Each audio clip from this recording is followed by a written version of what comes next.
As you wake up in the morning, you want to find the latest, greatest information about criminal cases and have an intuitive conversation about the suspects associated with these cases. Head over to the Bullhorn Betty channel on YouTube.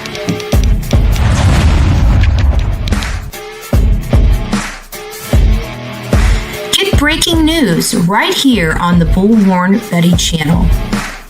Welcome to the Bullhorn Betty Coffee Club. Enjoy your stay and enjoy your day.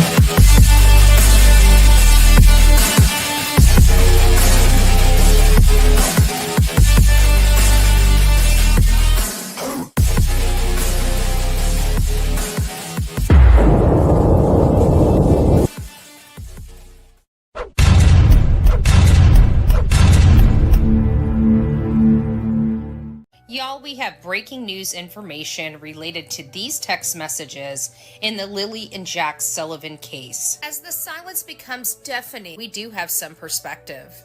Lilly and Jack Sullivan allegedly disappeared on May 2nd by their mother, who reported them around 10 a.m., allegedly. Their mother, Malehya, reported them missing, stating that they exited out this sliding glass door, and after exiting through the sliding glass door, decided to play in their backyard. Further stating that when they exited the backyard, they must have wandered off into the woods and got lost. However, Malehya, their mother, believes somebody had abducted the children and was calling for an Amber Alert, but the RCMP stated there was no proof or evidence that these children were abducted, and they made that statement very early on in the case. The RCMP put together one of the largest searches for Lilly and Jack Sullivan and produced no results. But when they went missing, Malehya was explaining a lot through text messages and Messenger. One of those message threads were from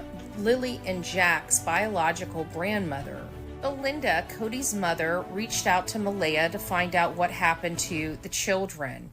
And Malehya, from the very beginning, was driving this narrative that they were abducted. Belinda is Cody's mother, and Cody is the biological father to Lilly and Jack Sullivan. And she released some of the text messages she initially had the very first day she found out Lilly and Jack were missing. I found some of the statements between them very alarming and very manipulative. She was on one hand trying to say the kids got out of the house. On the other hand, she was trying to say that they were abducted. There's no telling what Malehya was conveying to the family that morning that she says the children disappeared. But I am really looking at Daniel and Malehya's behavior, and both of their behaviors are screaming some type of foul play to me. I don't believe them, and I don't trust them. And I'm starting to believe Daniel just a little bit more. But then I start hearing from people that I value their opinion. I start reviewing people like the deception detective, which I value the opinion of this deception detective quite highly. If you don't know who he is, he's an attorney trained in statement analysis. He has never liked the statements from Daniel nor Malehya and what he equates to deception. And the deception detective, on the latest statement from Daniel Martell, he's saying this is next to blackmail, emotional blackmail. He's trying to say that the mother is failing to show up or even speak out for her children, and us, the public, needs to quit being mean to her and attacking her. I don't think discussing this case and the public's opinion of Malehya is going to change because Daniel says so. Where are Lilly and Jack?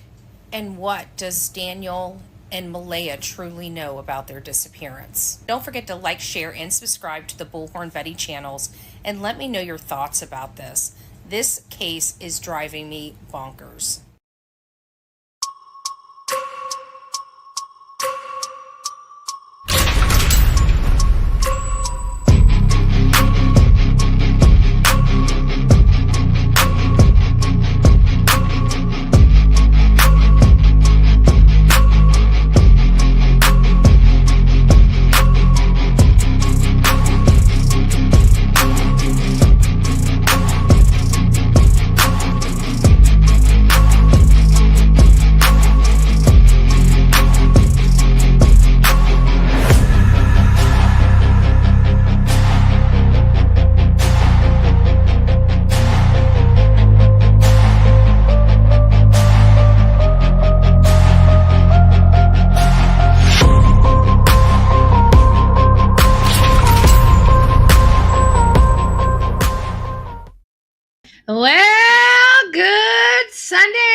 coffee beans? Raise your hand if you've been with me all day long. We kicked it off with church this morning, followed by our first show of the day about Sebastian Wayne Drake Rogers.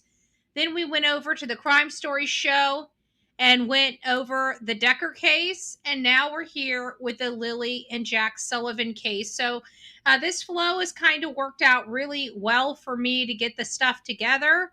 Lots of work, 3 major cases, lots to go over, lots to review on a daily basis. And of course, if you guys were up in the middle of the night, you saw my beautiful smiling face at like 2 o'clock in the morning to boot. Okay? Just saying. Betty's working. Betty's working over here. Melanie, it's nice to see you. Eeyore Blues, the real me too, up in the house. Dawn, hey, hey, hey. Denise, it's nice to see you. Never give up. Love it. Love it. Love it. Love it. And of course, Denise making us all hungry over what she decided to grill last night. I'm just saying. Little jealousy. A little jealousy. Pump the brakes, sister. Why is it open? There we go. Gotta be pushing my button somewhere. Oh, good gracious. Bullhorn Betty is present if you haven't noticed. I'm here. Right here. The loud lady. Turn your volume down, by the way. Plant ladies up in the house. B Betty fan set 2. Nice to see you, love bug. Deanna, Jack, Connie, West Virginia Holla Girl, Peggy up in the house. Garnetta, it's nice to see you and meet you. Hello, hello. Cindy, Panda Bear's mom, Peggy. It's me being me all up in here saying hey, hey, hey, hey. Tracy, Shirley, it's nice to see you. Deanna, good evening. Kaz, it's nice to see you as well. We got Chris. And did you guys notice earlier today we had Crafty Chris up in the house? Nice to see you, Crafty Chris. I don't think I said hi to you personally, but I wanted to say hi to you. Passion Flower, it's nice to see you up in the house. Mary, who else do we have? Kelly, hey, hey, hey. Oh, we got to do an update. We'll do an update on your aunt's case tomorrow. We'll have to remind me to do that tomorrow. Otherwise, I'll forget because I'm literally just run all day long. That's all I'm doing. Running. So we're not going to take too much of your time today on the Lilly and Jack case because let's face it, there's not really a whole lot to report. The well has been shut off.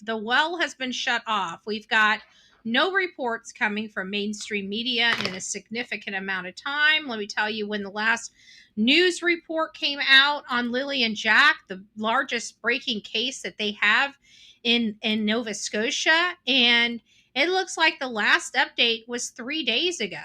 3 days ago. That's it. And before that, it was 5 days ago. And before that, it was 7 days ago. So we're starting to see the faucet of information almost run completely dry.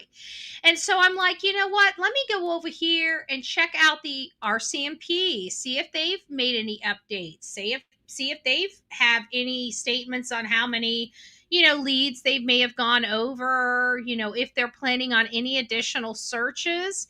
And so I've been getting it's one of those things where I had to scratch my head and say, did I do this before? Didn't I get this from here once upon a time? I remember being here and being able to get this, that, and the other. Well, I was just over at the RCMP to get us an update, and where's Lilly and Jack stuff? Like, I don't see, I went all the way back to May 1st, and I'm just, there was everything that we needed to see was always on the Royal Canadian Mounted Police Facebook page. And we were able to get all the updates, related to Lilly and Jack. If they put out a press release, they would put it in here. I don't know how many law enforcement bodies go and start cleansing their social media accounts. And then I thought to myself, I'm like, okay, well, maybe I mistaked it. Maybe I was seeing them on X. I remember there was only one place that they were putting the press releases out. It wasn't like, they would put them on all their sites. It was all filtered through one. So I thought, okay, well, maybe my brain's just playing tricks on me. Remember, we were just talking just a little earlier about them ages, that age number going up a little bit, playing tricks on your mind, like making you think that something's there when it's not, or that you put something down when you didn't, right? It's that thing. So I'm thinking, okay, well, maybe it's just age. Maybe I forgot where I found it. It happens. I'll never admit it, but it happens. So I'm like, okay, let me go over to X. It's got to be one of the two. So let me go over to X, and I get over to X and I type it in, and then as soon as I see their page over at X, I'm like, absolutely, I know it was on Facebook now, because there's nothing on X. They have a page on X, but go there and look, nothing's there. So I realized it was Facebook, and I'm like, okay, well, I must be doing something wrong. So I'm like, okay, well, then let me just scroll through here.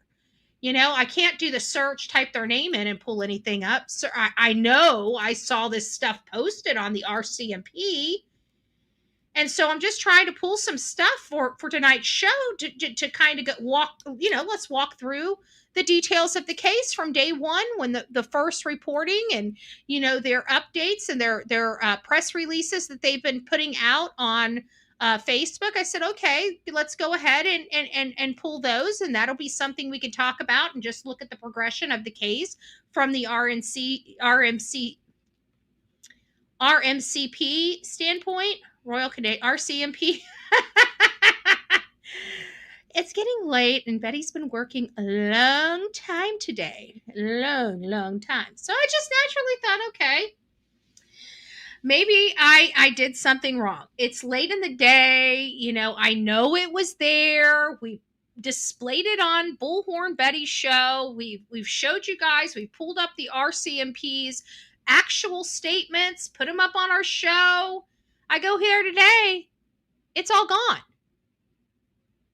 Now, just in case it's late in the day and it's user error, which, it is Betty. I'm not techie.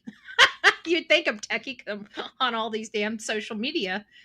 Royal Canadian Mounted Police, RCMP, yeah. So I'm on the RCMP site. Here it is. This is where we've been pulling all of our information from. I don't know what I did, but I just moved ever so slightly and kicked my my camera. So give me just a second.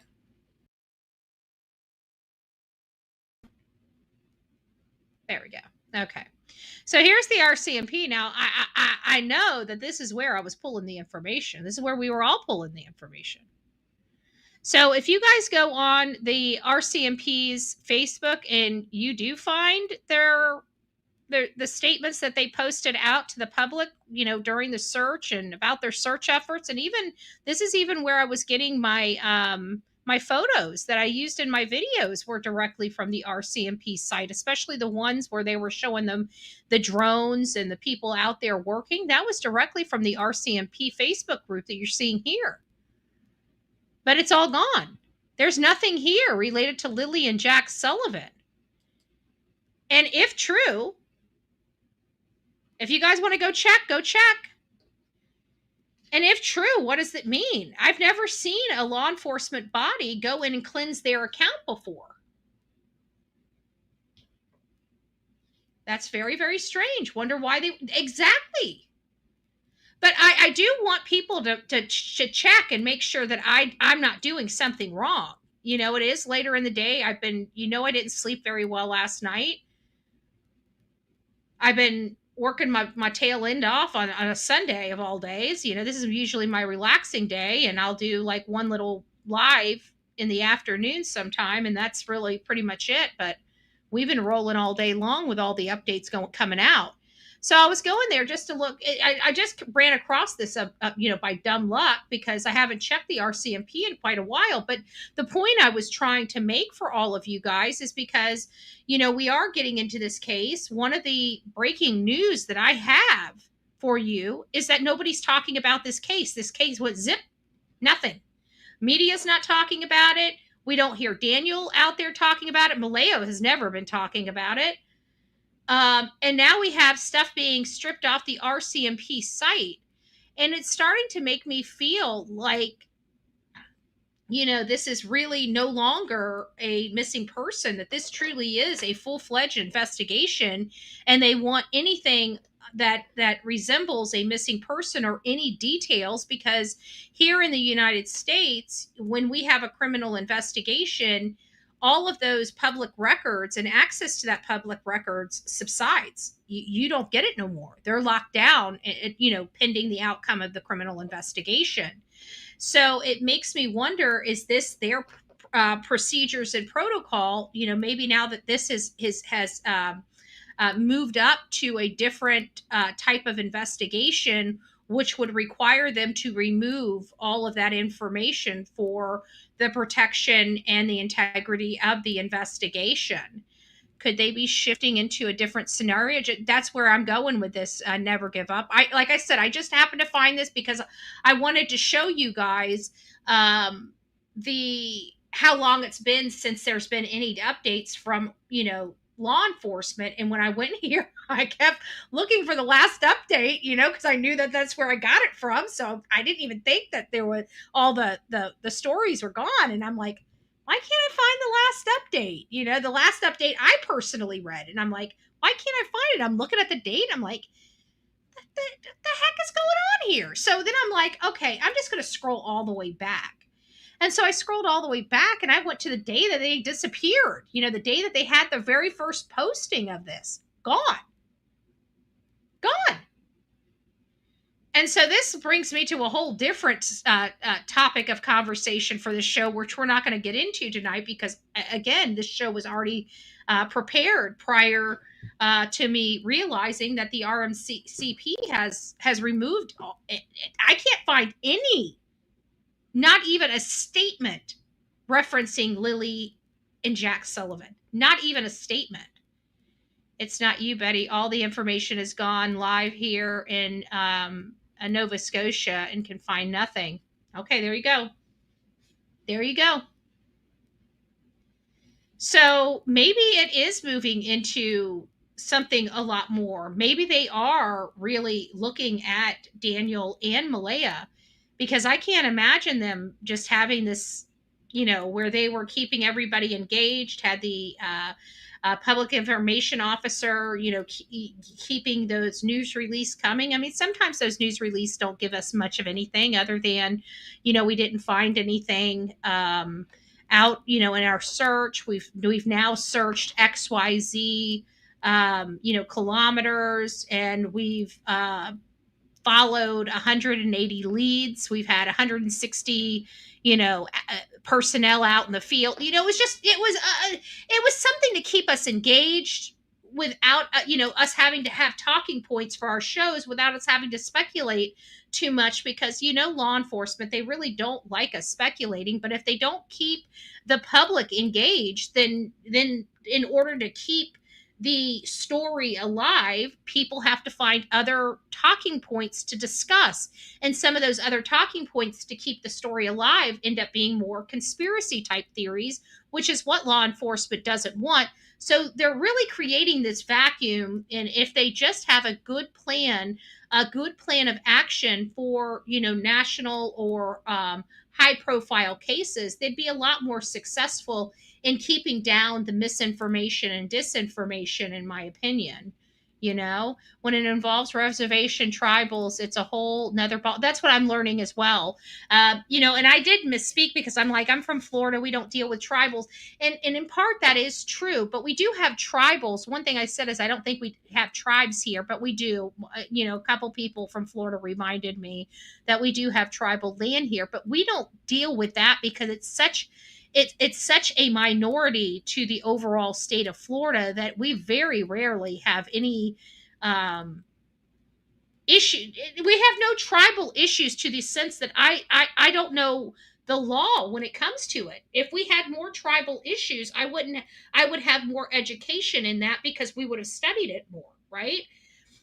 So we just don't have the issues in the United States, and I think that that might be, we all know our history. We all know that we came from, you know, the other world and came over here and started exploring. Well, there was Native Americans on our land, and basically we took the land over and kicked them off their land. Well, as part of our reparations, or whatever you want to call it, to the tribes that we basically stole the land from, because they were the original settlers of this land, not the people. And so what we did is we gave them, land. We gave them land and gave them the ability to run the land the way that they choose to run the land. But it's my understanding that like Canada kind of worked around all the tribal land to, create Canada, and all the tribal land got to stay as it was. Where here in the United States, we basically stole the land from the people, from the Indians, and then we said, oh, but you can have this piece over here and this. I mean, you can't change history. It is what it is. I hope nobody ever does that, but I think we're much further along in our society that those types of things don't happen. But in reality, they still do happen, right? I mean, we do have a war going on in the Gaza Strip for real estate, right? They want another country, and the same thing's going on in Ukraine and Russia. So we're still having those types of things, of stealing property and giving it back, and all this other stuff. But that's kind of how we settled everything, and we were able to live peacefully amongst this. But it sounded like it was a brutal time when we were discovering America, based upon our history. I know I may have some key factors wrong. I was never a history bunk, just to let you know. It's just nice to know, an idea about behind the history. In my opinion, mom has a side piece and set up to have the family. Huh. I guess the first question would be, does mom have her own vehicle? Oh, mom does have her own vehicle. I've already answered that because we found out from the cousin that she dropped her car off at the cousin's house. Then her mom came there. She ended up going with her mom and having to have her car towed. So she has her own independent wheels. So that's important to remember as well. Because like I said, I'm really getting the whole Leilani Simon vibes on this case right here. So she'll have to have a means of transportation in order to carry out something like this. And I didn't know she had one, but now that thinking back, we just learned over the last week that this whole situation about her supposed to go to the cousin's house, and then her mom comes down and she ends up going to her mom's house abruptly, and they had to tow the car. I think we just heard that in the last several days. Sending you a link with the full info and timeline for Jack and Lily. Okay, perfect. Thank you, woman's warrior.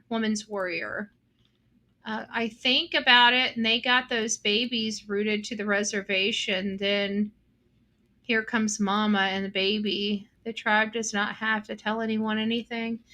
But it's my understanding. See, I think it's our ignorance of how the tribe works, because they can't go on there without the blessings of the tribe. But people from Canada say that they've never had a problem with cooperation from the tribe. And I can't imagine it. I mean, because there's no crime here, Think about it. There's no crime here. They just want to know that the kids are okay and reunite them with the family, allegedly, right? So she had the problem I'm seeing is, I think people are not understanding the context about it. She had nobody. Why would she need to steal the kids? Or do that? Because she was the only parent. The biological dad wasn't in the kid's life. Daniel has no custody rights or decision rights for those children. Malehya could get up and leave at any time with those kids without batting an eye. So I don't that doesn't, if we look at the full context, that doesn't make sense that she would, go hide him on the tribal land. you know who's she hiding him from? She has nobody to hide him from. She's not being fought for custody of him by their biological father. Daniel has no claim to them, period. So there's nothing there. She's fully able to make her decision and leave any time with the kids. Same here in Australia. You called the school at 6 a.m. to see the kids at 8 a.m., but don't call the police. I know. That's why I'm starting. Many of you guys know I've been on the fence about this case. Did they wander in the woods? Is there a possibility? I didn't want to, go down the rabbit hole with the mom and everything like that. But I said, I feel like it's leading that way. Well, we have more time to analyze and really hone in on some of this stuff. And once we start putting the timelines together and seeing where these statements were made, it's clear these things don't make sense, which is again a good indicator as to why the public is not really believing them. And then now we see the RCMP removing any reference. I mean, literally any reference to Lilly and Jack's case is removed off their site. So I feel like this case is progressing, but because they've removed all the missing stuff off the site, I feel like this case is turning into a not a very good direction. And we haven't heard from Malehya or Daniel in several days. Would we know if they were arrested? Are the Canadian police required to release that information publicly when they are arrested? Like, what are the rules for Canada and stuff like that? Like, we have rules for booking and the releasing of the booking information and stuff like here in the States. But Canada, they're not designed like the United States. They have votes and stuff like that they resemble, but their government is absolutely 100% in control of their people, whereas our design is our people are 100% in control of our government. Just two different types of governance. And I don't know if that, how that works on a criminal investigation side of things. I hope they are safe on the reservation and being taken care of. It's a possibility. Might be, but I don't see the like, of course kids could be on a reservation being hidden, but usually they're hidden from somebody. Usually when they're hidden from a violent significant other, whether it's a man or a woman. The an abusive parent is trying to seek custody of the child. None of those things are a factor here. So her trying to hide the two kids that she and her alone has 100% decision making and totally in control of, like, they're not going to their fathers for visitation. The father is not really paying child support. The father's not wanting to see the children. The father's not seeing the children. She's not really seeing the father's family, and hasn't had the children around that side of the family in a year and a half. So there's got to be a reason for anybody to do anything. So if in order for that theory to make sense, there has to be a reason. What reason would she have? You have to answer the basic stuff. What reason would she have to hide Lilly and Jack on a reservation? I think if you look at that question, you're answering your own question, because there is none. There is no reason she would have to hide them on a reservation. Again, she's not having a custody dispute. She's not, nobody's coming after the kids to take them from her. Meadow, on the other hand, her and Daniel could very much have a custody dispute over that one. So you would think if that was the case, and for that theory to really make logical sense, wouldn't it have to be Meadow that would have had to disappear for that theory to make logical sense? Because really, it's Meadow would be the only one that Daniel would have say over, because that's his only biological child that they have together. JD says, yes, the Royal Canadian Mounted Police has access to the First Nations reservation. They are responsible for policing these areas when a community tripartite tripartite agreement is in place. Hopefully I pronunciated that right, but I probably didn't because I'm just don't. Maybe the reason why they removed the information is because they know where they are now. But if they did find them and the kids are safe, you would think they would be screaming that from the rooftops, no? Unless he was going to make it easy for her, since he, Daniel, says she had been ignoring Jack and Lily since baby came, maybe.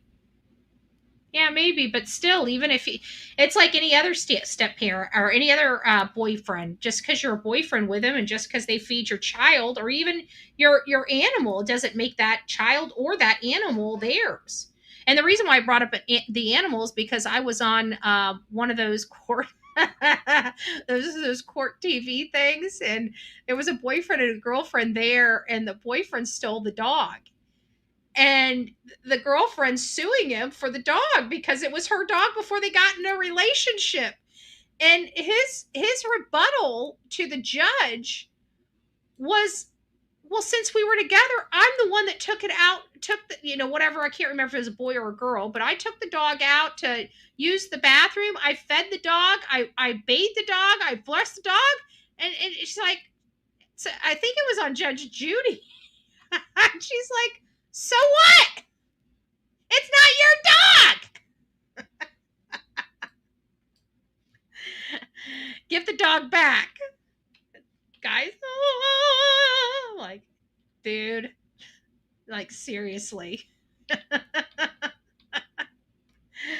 He was a pretty emotional guy. Must have really loved that dog. A lot. So the update on the Lilly and Jack Sullivan case is very simple. There isn't one. And moreover, not just there isn't one, the information that was provided to the public by reliable sources, the RCMP, is missing. It's gone. So what in the world is going on in the Jack and Lilly Sullivan case? Are they investigating this? Is there more going on? I truly don't know. Hold on, where's my...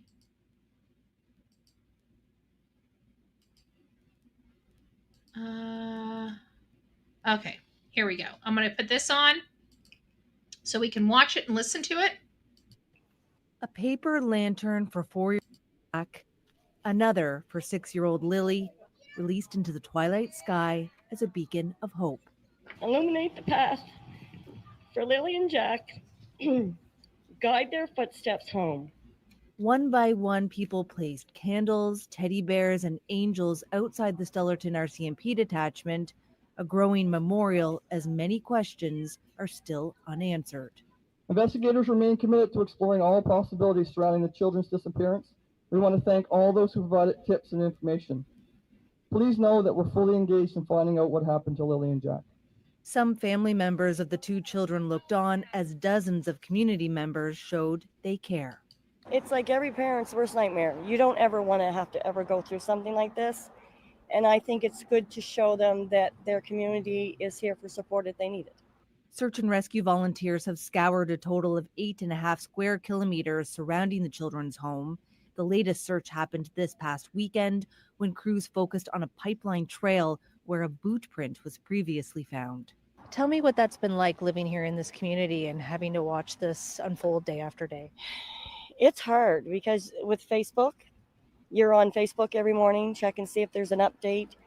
You go to the RCMP site to see if there's an update, and then you hear about searches, and your heart just breaks every time because you pray that today will be the day that they bring them home. Angela McIver, CBC News, Stellarton. Tonight is So we know that the vigil was going on, and we could see Daniel was there. But the issue is once again Malehya Brooks-Murray, the two kids' mother, the only biological parent that these children have in their life, never ever once showed up to any vigil or any search. She left on May 3rd, the day after she reported her kids missing, and she never returned again. And then Daniel makes his final two interviews where he basically tells people she's having it hard. She's having it rough. She's unable to attend because this is mentally difficult. There are many parents, many moms and fathers, not just in the Canadian country, but also here in America that has to deal with this, that has their children missing. And you know what? No matter how tough it is, they show up. No matter how distraught they are, they show up for their children. Yet Malehya doesn't show up, and everybody needs to be quit being mean to the mother that took off the day after she reported her children missing and never came back. And so the deception detective has basically said that is, tantamount to a emotional blackmail, a guilt trip to the public. I think she realized living off res was not as great as she had thought. She lived on the res most of her life. She wanted to return. Daniel could not get registered approval to go with her. Well, this is a lot to do to go back home. Usually people that go back home, they don't disappear their children. And I'm sorry, but we've been looking into the messages that she provided or engaged in the conversation with her prior mother-in-law, quasi-mother-in-law, quasi-ex-mother-in-law, whatever the case may be. And she has these messages there, and you see this narrative immediately be drafted and disseminated. Immediately drafted and disseminated. That's why she looked like she was reading a script, because she wrote the script. She has her own vehicle, and she was the one that prompted everybody in the house that the children were missing, although she never got out of bed, allegedly. People make a point about how she called the kids off from school at 6 a.m., yet says she never saw the kids until 8 a.m. and didn't hear the kids around 9:40 and reported them missing.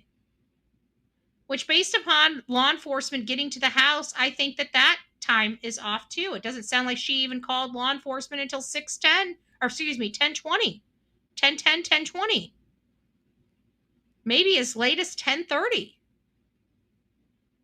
That's a problem for me. A major problem for me.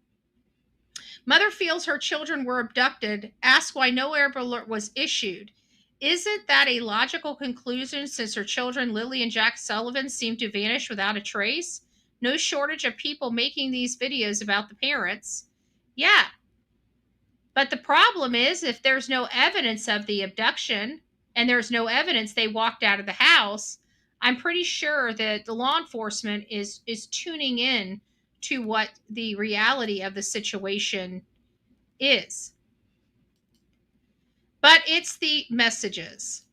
those messages that they have been disseminating out to the public from Malehya and Belinda's conversation, that's what I have a problem with. That's the conversation, to me, that really sets the tone of the deception. Just for me personally, I just dropped my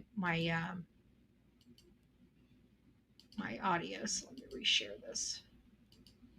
So Greg Hartley has been seen on the behavior panel quite a lot. Many of you guys know I have studied Chase Hughes. And of course, I monitor and follow the deception detective, which believes that, watching people's body language can throw you off. So it's good getting all of these different perspectives and why I look at all of them, because, we're trying to find the answer, and we're trying to find any tools that will help us get the edge on deception or direction in these cases. And so people like me, which I'm an average Joe, and I run this channel and speak and think like an average person. And I think that is critical, because most of us are average people that think averagely. And these things are how we're processing the information and we're thinking. And some people just don't really have, the want or the need to share their opinion. So I share your opinion for you, so you don't have to, right? And a lot of the stuff that we talk about on here is rough. We know that these are real cases, and we analyze them and pick them apart from the beginning to the end. And we try to find what we feel it happened, so we can find any information that might lead to evidence or leads that may help solve a case. The goal, in my opinion, is getting these cases in front of as many people as possible, because the more people you can get these cases in front of, the more opportunities do you have to find that one person that might hold the key. So that is critical. I'm going to turn this over to Greg Hartley. We're going to listen. We're going to, stop. We're going to have some discussions.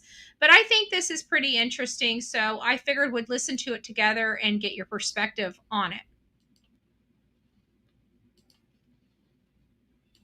What I think is beautiful about this thing.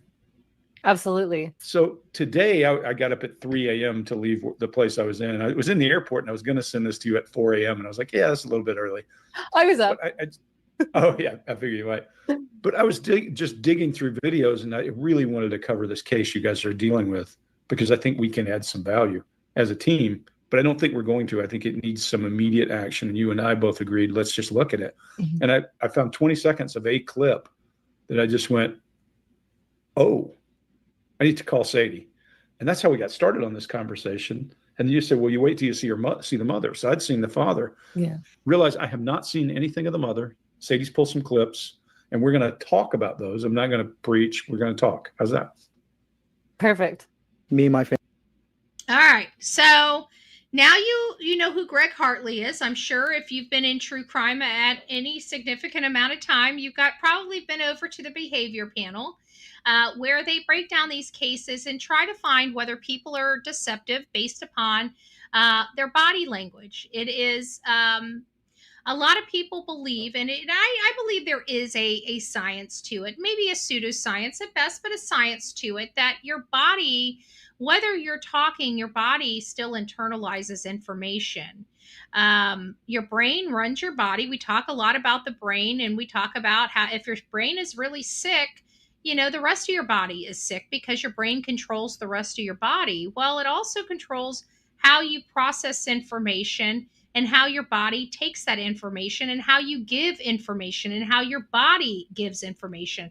And sometimes when you're speaking, you are not paying attention to the language your body is speaking.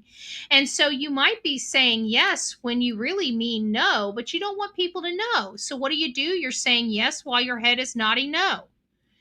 Those are the subtle body language cues of deception, according to these people, and not just one standalone action means deception. It usually you have a clustering effect when you're dealing with body language, and it's certain body language coupled with this body language coupled with this action coupled with that action that really drives the deception body language. So by knowing that you need this plus this plus this, now you're being able to read body language. Now I'm not going to get in, it's a lot more scientific into that, it's a lot more involved than just that, but that is kind of like the middle school version of body language reading. And so these people are experts in the field, and they do this body language reading all over the country and all over the world, and they teach it as well. So Chase Hughes, I have a book. One of our prior audience members bought me the book, and then I started, it started perking my interest, and then I took the online class, and everything works from there. And so when they did the body language panel for the Proudfoots, I was very disappointed because everything that I had learned and everything that they were saying were opposite of what I learned, and I never understood that, and still to this day do not. But they're still very highly regarded. And Greg Hartley is going to be looking and previewing this case, the Lilly and Jack Sullivan case. So let's look at some experts and expert opinions on their behavior. Families still go out sometimes and search, but everything's been searched that we can really dive into at this time. They have over 12,000 man hours searched in the woods, and they're planning on doing more, which I'm really grateful for. First off, what was your immediate response when you saw that 10 seconds, 20 seconds, whatever it was? So I noticed before in another video that he did, he talks very, he speaks in finality. He doesn't say, oh, it's ongoing, He talks as if the search is already done, like it's like, oh yeah, we did that. We searched everything. It's, it's done. Yeah, and some people do that. Right. Usually you don't think they'll do that when there's hope for their child. Some people talk about everything in past tense. One of the things I always push back on statement analysis about is some people just are educated differently. I'm not sure he's the smartest guy. And the feud wages on between the statement analysis and the body analysis. I thought that was cute. Okay, sorry. In the world. So I can't tell by this video, but I did see a couple of things. But yeah, it seems pretty closed-ended. Not, hey, can you help us? Right. Not, hey. I mean, for me, if my kid was missing, I'd be like, hey guys, we've done everything we know how. How about you help us? Write in, send ideas, do anything. Look, you got a cell phone, take pictures of any little kid. And I agree with that. That's what we do here on the Bullhorn Betty channel. When we cover these cases, what is one of the things I do on this channel? Send things to bullhornbetty@gmail.com, bullhornbetty@gmail.com, right? You got a perspective, you got a question, you got a statement, send it to bullhornbetty@gmail.com. Why? Because I'm not the smartest person in the room, and I know I'm not the smartest person in the room, and I know 2 heads are better than 1. I know 8 heads are better than 4. I know that 16 heads are better than 8. I have the understanding of that. And I would think as parents, when you are beating your head against the wall and you have children, you beg for help from anybody and everybody that is willing to help. I mean, look at the quagmire Seth Rogers got himself into, right? When his son was first missing, he didn't give a rat's patootie who wanted to come out and help him. He was willing to take help from anybody and everybody, and it brought the wrong people to his front door. And when he realized he was with the wrong people and tried to kind of put some separation between him, this whole circus was created because of that. Because you just ask for help. You don't care where the help, you are desperate. And so he's kind of saying the same thing, these parents, if you don't know what you're doing, why aren't you reaching out and saying, hey, can you help me? What can we do? We've done everything we can to find them. Anybody ever had a situation like this? Can you give us some insight? Nothing. So let's keep listening. footprints you got. Yeah. None of that's there. Nothing. It just feels like, well, they've been gone a few days. All right, maybe we just throw in the towel now. Yeah. It just feels awkward. Yeah, that part feels awkward. I agree with you. It really feels like at the same time, it also has been over a month now at this point. I guess the interview was a few days ago that this happened. Okay. So it's been almost a month at this point. So I feel like at that point you would likely be. Yeah, you'd feel pretty destitute. And I say this all the time. Usually you're lost everything. I mean, I don't share this all the time, but we lost our son. Mm-hmm. And in 3 weeks, I had and God, I can't know how Dina even got through it, but in 3 weeks, your personality is gone. You're so emotionally wrung out. You just can't. I mean, it's unimaginable. And a lost child is probably as bad or worse. Mm-hmm. There's the lost child, at least there's still that glimmer of hope at the end. Right. But I don't know. The thing for me that made the reason I called you, the reason I texted this though, is we want you to go back and watch as we talk about this. And Sadie's going to figure out how to make that really pretty because she does that for us all the time. But this guy, his speech patterns change as he's talking about where they have searched. He's got a pretty good little clip going there. Families still go out sometimes and search, but everything's been searched. And then he goes to. Interesting. But wouldn't that be borderline statement analysis versus behavior analysis? I'm asking.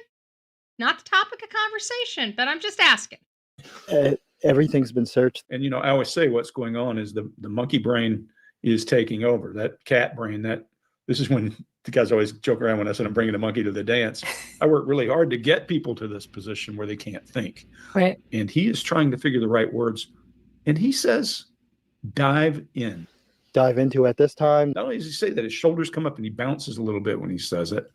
And it's out of place. Now we're going to flip from behavior to statement. We're going to let's go back to that because I want you guys to this time. Not only does he say that, his shoulders come up and he bounces where they can't think. Right. And he is trying to figure the right words. And he says, dive in. Now, this would be something. Wouldn't this be something that the deception detective would bring to our attention and say, maybe that's some type of leakage? Dive in? Because at the beginning of this particular case, one thing that I honed in on was when he said, I was ahead of the helicopters and the drones. I searched the water. I was up to my waist. I was waist deep in water. And I said, the kids might be in water. And now he's talking about diving in. So diving in, kind of like what he did to get water up to his waist. Isn't that some terminology he may have used to explain that? So dive in, even though we're on a behavior panel analysis, dive in to me is a statement analysis. And I think that would be something that would perk maybe the deception detective's curiosity. I'll have to go over there and see if he analyzed these statements yet. Dive into at this time. Not only does he say that, his shoulders come up and he bounces a little bit when he says it. And it's out of place. Everything, go back and watch cadence, watch pronunciation, watch volume about dive. Watch all those pieces and tell me what you see. Or what do you see, Sadie? Because this is out of his base and a weird choice of words. I think they might be needing to look at water. Avid fisherman, we talked about that, Mary. Yep. Avid fisherman, yes, and an avid fisherman. He knows the places, and we talked about that because that would go into my water theory because he was an avid fisherman. He won a tournament. He was placed on a picture of him placed on the front of a tournament magazine. So water is a comfortable place for him. And he talked about being waist deep in water at the very beginning of this case. And he's talking about diving in, which Greg Hartley is saying that statement is out of place.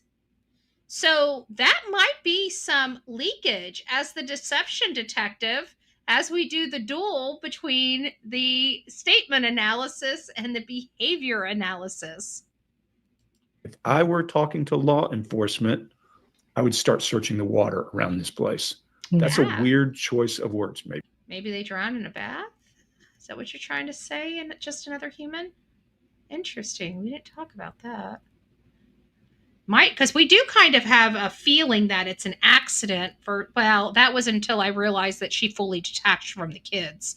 Once I heard she fully was detached from the kids after having Meadow, that changed my perspective of how the situation kind of, unfolded. Maybe he says it all the time. Everything's been searched that we can really dive into at this time. My little suspicious brain is going, something's up here. Mm-hmm. Embedded confessions look just like that.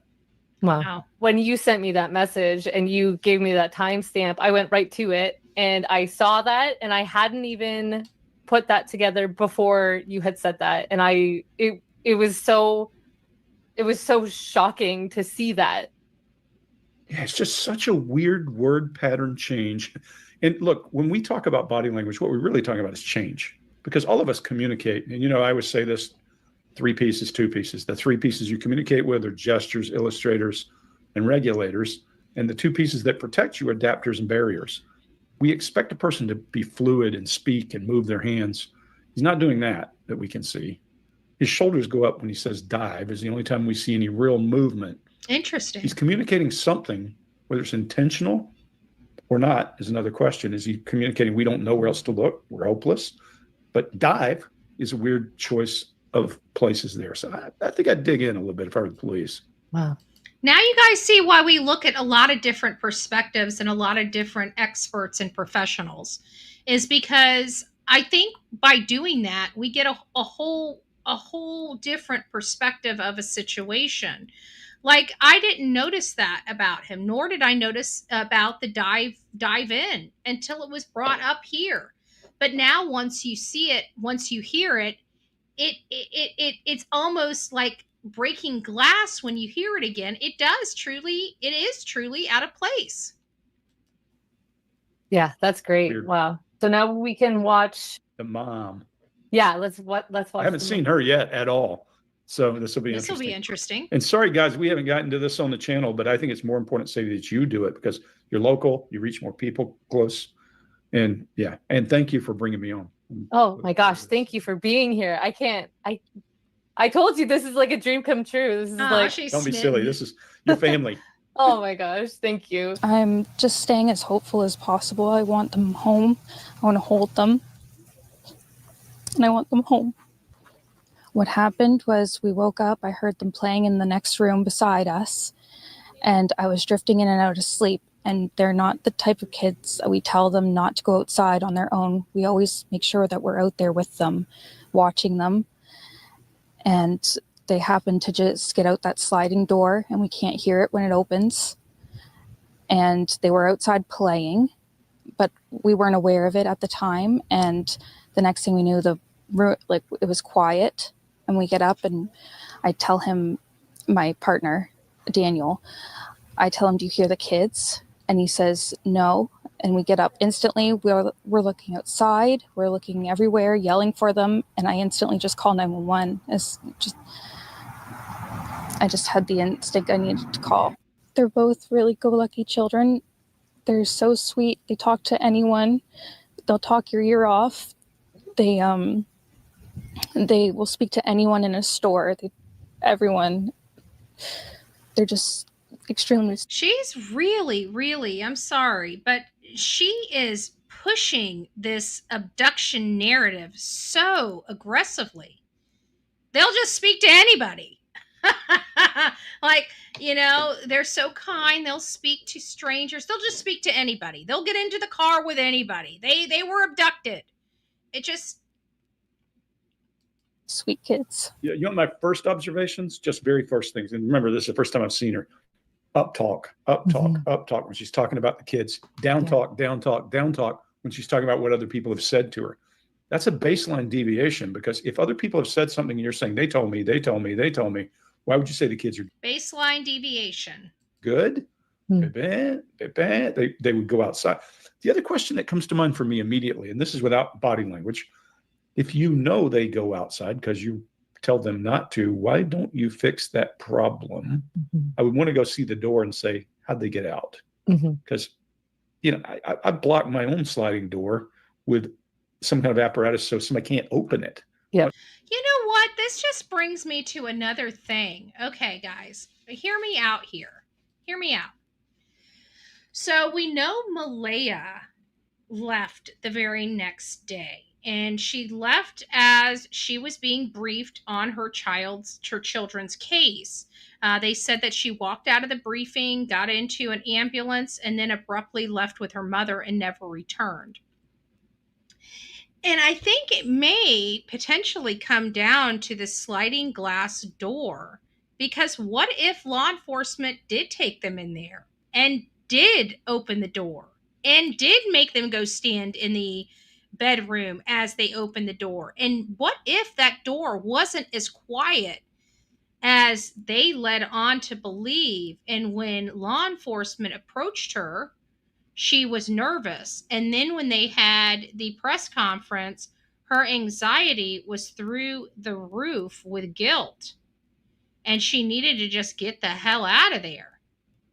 That's what I'm starting to feel, because he's like, he's starting to say, he'd focus in on the, door. And I'm thinking law enforcement probably did. And the results may not have been as favorable. And of course, they would never tell that to the public because it goes to the integrity of the investigation. An investigation into what I believe is an investigation into the parents' culpability in the disappearance. Just my opinion. Don't kill the messenger. Oops. Much less if children are in there so people can come in. Forget the children going out. Why wouldn't you have a lock of some kind so nobody can come in? Mm-hmm. So there's a ton of questions from a logic point of view. But that up talk, she appears to have grief in her brow, but she's also in the sun, which is tough. I mean, when a person's in the sun, they may do that. I do it a lot because I'm very pale skinned and blue eyes. So in the sun, I'm doing that all the time. So it's really tough to know, is the person squinting mm-hmm. or showing grief? I don't see, there were a couple other things in there too. We played a fairly long clip. What about you, Sadie? Because you've watched it. Well, I noticed that she doesn't start with, the way that she starts the story is at the very beginning of the day, as opposed to when you come out of the room and you see that your children are gone. I feel like that would be the most important thing to highlight. Yeah. I think that's a good call. Sometimes if it's been a while, then then it may take a while and you may go back and answer questions because people have poked and prodded you. Like guys I've interrogated, they almost start always back at the beginning of the story if you give them a chance. Okay. This interview. So she might have been, so you know what? He might have answered an important question for us. That would have probably been the statement most likely to the statement she told law enforcement. And she probably reiterated it fairly close to how she made the statement to law enforcement. That's a possibility as well. View for context was the day after. So they left on the Friday and this is on the Saturday. Feels like a setup. Then. Yep. Yes. If they're saying, early in the morning, we heard them. And then of course, remember Cleo Smith, the little girl? They said the same thing. Remember they said, we could hear her in the room next to us and then we couldn't hear her. Mm-hmm. So sometimes people do feel guilty and will tell you more details. Mm. She's at least less right out of the gate, as far as we've watched.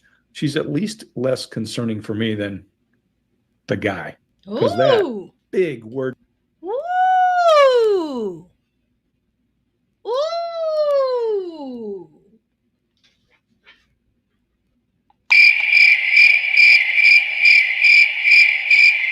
So Greg Hartley is concerned about Daniel. That's interesting.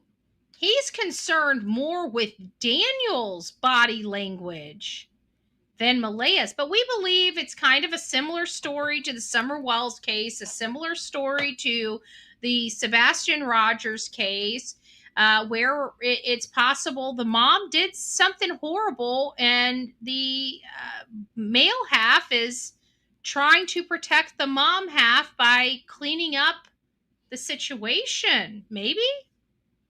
I don't know. Greg is saying he's concerned with Daniel's performance here. Let's keep going. Pattern disruption makes me want to, and look, it can be nothing. Yeah. But he would get undivided attention if I were in the room with him over that statement. What else did you see? Because first time looking at it. Yeah, and it was a long clip. I should have broken it to parts. Man, we can go back and watch pieces if you want. I got time for whatever you want to do. I thought I saw disgust in there one time too. But it can be sunlight as well. So there's a reason I didn't mention it when I saw the little nose crinkle. It's been raining and they're probably soaking wet. But with the sun today, I'm hopeful that they are feeling warm. We're all filled with pain and sorrow because we just want them found. Look at her forehead now. When she says pain and sorrow, the horseshoe's gone. It was there earlier. Yeah, and in this case, I'm less suspicious of her saying wet because she's saying it's been raining. I get that. The other guy, though, that dive thing is just so out of place. I mean, where do they live? They live right on the ocean? They live right in the middle of the woods, but there are lakes around. And I mean, it's Nova Scotia, so there's ocean, an hour away. An hour, if an hour away. Interesting. I know, JD, that I've always had a problem with her saying pain and sorrow in her statement. We brought that up like the minute we were reviewing the interview and heard pain and sorrow. I remember I don't like that. That to me feels final. It feels final just for me. That. I'm just wondering because some people use dive all the time because maybe that's his hobby or that kind of thing. Yeah. And so I'm trying to give him the benefit of a doubt. But that choice of words, if you were doing a normal choice of words and you use it all the time, you would say, there's no place to dive in. That's not what he does. He's everything. Tell me what you've got, Sadie, because you probably got a ton of stuff. You've been watching this. Oh yeah, I've been overwatching this. I feel like I've been getting too far into it. It's so interesting because to be honest, I had a lot of red flags with her, and I'm still on the fence with the stepfather. So there's one point where she's kind of in the same mindset with me, where we're analyzing this case, we're looking at it, we're looking at both parents. Malehya's behavior is screaming at us. And Daniel's has toned down. He was screaming at us too. We were really sus of him. And then, of course, the more he was staying in the spotlight, the more and trying to fight for the kids, the more we started to have empathy for him. And we started personalizing or humanizing him. And we started removing the skepticism, if you will. Maybe not all of it, but some of the skepticism toward him started dwindling down. So I understand when she says that she saw a lot of red flags with mom, and kind of is on the opposite end about Daniel. And let's just let's go from there. And we're only going to listen to, I don't know, I think just about 6 more minutes, and I'll post this down in the chat. So if you guys want to watch the whole thing, you can. She stumbles over the word search effort, which I just stumbled over. So I guess that's not really saying much, but I heard that. Was wondering what you thought of that. Yeah, I heard it and I didn't assign anything to it because it's a weird, people don't use it every day. It's not like 7-Eleven or something like that, convenience store. Yeah. Most of us don't ever have a reason to have search effort. We don't. I mean, I'm a military guy, so different kind of mindset. But you would think that she would have a little, the lilting up is my problem. Search effort didn't. And let's go back and listen. I bet when she says search effort, she doesn't lilt up. Mm-hmm. She only does it when she's talking about the kids. Yeah. She's asking for approval when she's talking about the kids and not when she's talking about other things. Approval. Good call out, though, because those kinds of things sometimes are the biggest red flag. Yeah. Well, I mean, it's so, there's so much going on here that there's just so many questions regarding this case in general, where you just have no idea what's happening. So everything is, here's the thing. When you lose a kid, things are, God forbid anybody deals with a kid getting kidnapped or lost or even, any of that. But your brain, there's no place in your brain for that. And when it first happens, you're scrambling for trying to understand. You don't have any, this is a frame of reference problem. And if it's day one, you can be scrambling for what the hell, how this happened, what did I do wrong, even if it is above board. Now add to that, when it isn't above board, a different story. So I think we have to give them a benefit of a doubt a lot of times. And you'll hear me say that, like sometimes people have no frame of reference. Sometimes there might be drugs involved, meaning they were sleeping because, and there's guilt associated. I don't know anything about these people, but if they drank a lot the night before and they slept through and their kids disappeared, that could be guilt. So I try to look for all those reasons when I'm thinking about it. And so, I appreciate you doing it this way. Sadie, it's worth looking for. That lilt up is my first red flag. Yeah. I appreciate the huge search effort going on right now. But we've been pushing for an Amber Alert, which hasn't been issued. They were really adamant that they were abducted and they weren't really looking into any other option.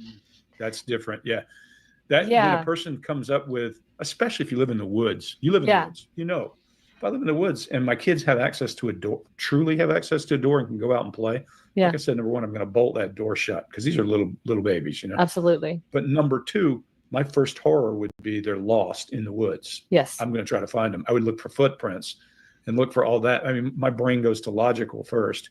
How would you didn't hear the door open? You didn't hear a kid scream like, "Oh my God, who's here?" Yes.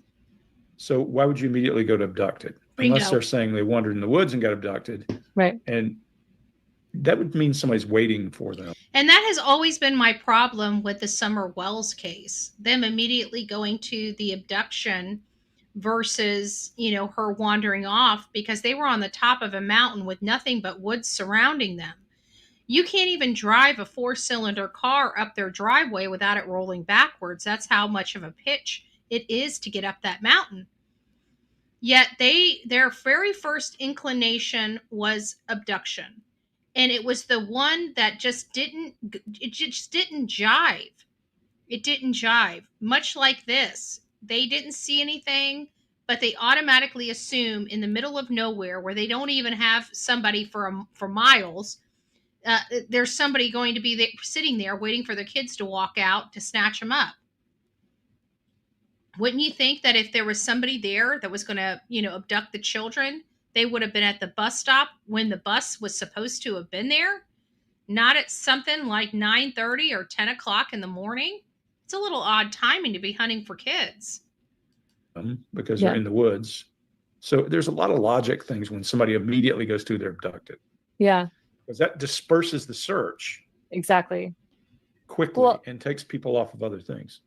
And the interesting thing too is that they keep throughout the multiple interviews, she only did one. She only did this one. And the stepfather did multiple. And it's always been said that they are very friendly. They'll talk to anybody. They'll talk your ear off. So it makes it seem like they're kind of setting it up so that they're, they were abducted, kind of like pushing the attention elsewhere. Well, that's when a person immediately goes to abduction. Of course, that's a fear of all parents that their child's abducted if they're out. But that's more likely to happen if you're in a populated area. For sure. You live on acreage, especially if you have dogs and all that kind of thing. I don't know anything about their situation. When people go that way, when they insist that is a good perspective, because didn't we hear that the Daniel's mother has a bunch of dogs and cats? Do we know if the dogs bark when people drive up their driveway like normal country homes do? That's interesting. they're abducted, then you're like, okay, how could that possibly be? We're in the woods. The McCanns immediately said she's abducted. Well, of course they did, because they're in a very tightly populated area and she's disappeared. And another one that the deception detective does not believe the parents. Right. And they walked all around the place and looked. And, people will say that that's criminal, that, they did something. By the way, there's a brand new search going on right now in Portugal for the two places that guy who's the prime suspect occupied, looking for remains. Wow. So just to give you an example, this is 19 years later. Holy. So children can disappear into thin air, and it can be an abduction. So I understand why people would feel that way. But like you, that would be your first call if your kids were not where they were supposed to be, where you live. You'd be like, oh my God, they're in the woods. Yeah. There's bears. Like there's bears. Bears. Yeah. Yeah. And there's no wildlife evidence that those kids were injured by wildlife either. The chances of those kids being in those woods by their house are slim to none from my calculations. I'm just saying. Yeah. Yeah. I would not jump to that. Yeah, it's very interesting that was, and it seems like that was a big point for them, just continuously trying to push Amber Alert, somebody abducted them. So let's talk about something let's remember we talked about D and Okay, so that's kind of all of the talking points that I wanted to bring up in that particular show. Hold on a second. Give me just a second and I'll drop that. Very interesting. Now you guys see why I pulled that, because it's a very, very interesting talking points and getting a different perspective with the behavior analysis aspect of it. I think it was very, very well put together. I like hearing from different experts in different fields. I really think that somewhere between all of it lies the truth, and we are seeking the truth in the cases that we cover. We're not looking for the breaking news that gets us the most clicks and the views. We want the news to be legitimate. We want the news to be factual, and we want you guys to have the most up-to-date factual information so you can theorize and you can speculate properly. And it all starts with having the most accurate information. So that's where we're at now. We don't know where these children are, but I think that just by looking at all these experts in the field that do this for a living, unfortunately, this is another case where we're looking at the parents and we're looking at the parents. I was hoping, something else would break in this case where, we would start looking down a different avenue. But and I told you guys that this was ultimately, where we were most likely going to end up. But we always still give the case our all and try to find out the information as quickly as possible. And the information is coming in. Okay. We are all watching it. And there's something not right here. What the parents are telling us happened couldn't have possibly happened. So there is that. Now that we have this information, there is that. Hey, Mom, first. It's nice to see you, Wesley. Just another human. I don't think I said hi to you this evening. So wanted to make sure I said hi to you. Thank you all for being here. Did I miss anybody? Deborah, JD, we chatted a little bit. Babs, I didn't say hi to you directly. Pebbles, I didn't say hi to you directly. Whispering Winds, hello, hello, hello. Thank you, thank you. Lady for Justice, it's nice to see you.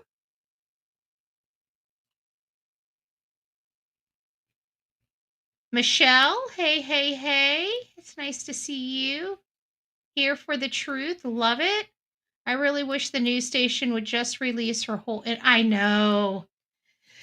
That's the hardest part. And I wish, news organizations would do that. I mean, I know that they have their, I know how news runs. You guys know my sister's in mainstream media. I love her. She's my sister. We don't beat her up. I beat up mainstream media, but I don't specifically call anybody out. I love my sissy. What can I say? Even though I hate her profession, I'm just joking.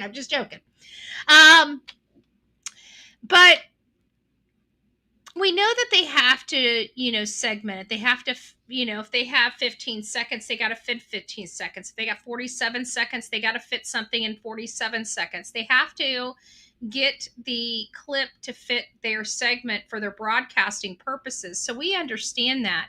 But I wish that they would put a raw, unedited, unnarrated version out to the public. And if something is off the record, that's the only time that I think that they should clip that, because there are things, doing this type of work, when you talk to people, there are things that they may be a little liberal in telling you. It doesn't mean that it's for public consumption. So there are some off the record conversations that you have in any interview. Those should be removed out of the segment. Even the whole entire thing, it should be removed, because it's called integrity. Okay, if it's off the record, it's off the record, whether the cameras are running or not. And so anything other than that, I think should be pushed out there. Hey, Houston, Pete, it's nice to see you. I hope you guys are doing well. So that's all we have for the Lilly and Jack case. They still haven't been found. But the one thing that I find very, very ironic is the fact that they have removed any reference of Lilly and Jack on the RCMP Facebook page, which is concerning. The stepfather has stopped talking. The mother has made one interview on May 3rd. It has not talked to the press, has not been around, has went into hiding since May 3rd, and has lawyered up to boot. All kinds of problems with her behavior out the gate. But Daniel has been out there in the spotlight, and he has also shut up. There, if you go on, outside of a bunch of strangers, us covering this case, nobody from this family or this community of any importance is even in talking about this. They have swept this under the proverbial rug, not in a sense that they're not working it, not like Sumner County shoveling it under the rug where they're not talking about the case. They have asked, it appears they want everybody to shut up. This, to me, is screaming foul play. This is screaming major criminal investigation. When we stop hearing from anybody and everybody starts shutting up, we got ourselves a criminal investigation. Mark my words. They are hunting for the truth. They are looking for whoever is responsible for the disappearance. I think at this point, it is clear law enforcement also is not on board with them just wandering off or an abduction, which means that they're looking squarely at the mom and stepdad for why these kids are missing. And if you have any other information or you start seeing any type of updates from the RCMP, please let me know immediately by emailing bullhornbetty@gmail.com, bullhornbetty@gmail.com. Thank you all for being here. Thank you for learning about the Lilly and Jack case. This is not how we want the case to be. We would like resolution to this. We would like to know what happened to those beautiful kids. But right now, it looks like not only do we not get any information, we don't even have the prior information that was released to the public available for the public. So I don't know what to say here, guys. This is an area that I'm not accustomed to being in. I've never seen a law enforcement body cleanse their social media. It's weird for me. Let me know what you think about it. bullhornbetty@gmail.com, bullhornbetty@gmail.com. Guys, thank you for being with me all day today as we covered the case of Sebastian Drake Rogers, the case of the Decker sisters, and the manhunt for Travis Decker, and closing out our day talking about the updates in the Lilly and Jack Sullivan case. I hope you guys have subbed up to all the channels, TikTok, YouTube here on the Bullhorn Betty channel, the main channel, as well as Bullhorn Betty Crime Stories. If you are interested in updates for the Decker case, you will only be finding those updates from me on the Bullhorn Betty Crime Stories channel. So please make sure you go over there and sub up at your earliest convenience, because the same rules apply on that channel as they do here. We set our comment status to 1 day. You have to be a subscriber for 24 hours before you can comment on any of our channels here for the Bullhorn Betty brand of channels. So Anyways, we will see you guys tomorrow. Unless I can't sleep tonight, then you guys might see me debut at 2 a.m. again this morning. We will see. We will see. So I'm going to start doing my job in getting the stuff researched for tomorrow's shows. The tomorrow's shows are going to be much like today. We are going to be starting out our morning with whatever case is breaking, whether it is Lilly and Jack Sullivan or Sebastian Rogers. We will be over on our Crime Stories channel directly after our live on this channel in the morning. And then in the evening, we will be coming back to this channel to bring in all the rest of the breaking news for the day. So hopefully you guys can get that. And if you like little snippets of stories that I'm coming up with, you're going to want to be over on my TikTok channel, which I put, videos together, 3 to 5 short clips for you guys about up-to-date information. So if you want the latest and greatest in real time, please don't forget to hit me up on all these platforms, because you never know where I'm going to be posting information. But I do have a system. So if you're not part of the system, you're going to be late. All right. God bless you. Rock it out with your coffee beans out. Don't forget to be fearless. If you see something, say something. An ounce of prevention is worth a pound of cure. And until next time, please be safe. But more importantly, kind to one another. God bless. From the East Coast to the West Coast, we are everywhere true crime is. We are asking for the public's help. We are searching in the woods. We are doing what it takes here on the Bullhorn Betty channels to find answers to the most alarming cases we have been watching on the news. I can tell you personally that I have traveled this entire country seeking these answers and bringing that content right here to you here on the Bullhorn Betty channels and Bullhorn Betty Crime Stories. We are happy with the work that we've done. We brought many answers to the public, and we have defied mainstream media in our pursuit of the truth in these cases. We will continue to work, we will continue to fight for these victims, and we will continue to tell their stories here on my channels. Welcome to the Bullhorn Betty brand of channels and the Coffee Club. Thank you for your love, thank you for your support, and more importantly, thank you for allowing me to bring these victims' stories to each and every one of you, advocating for each of these victims. God bless you. God bless America, and more importantly, God bless our victims.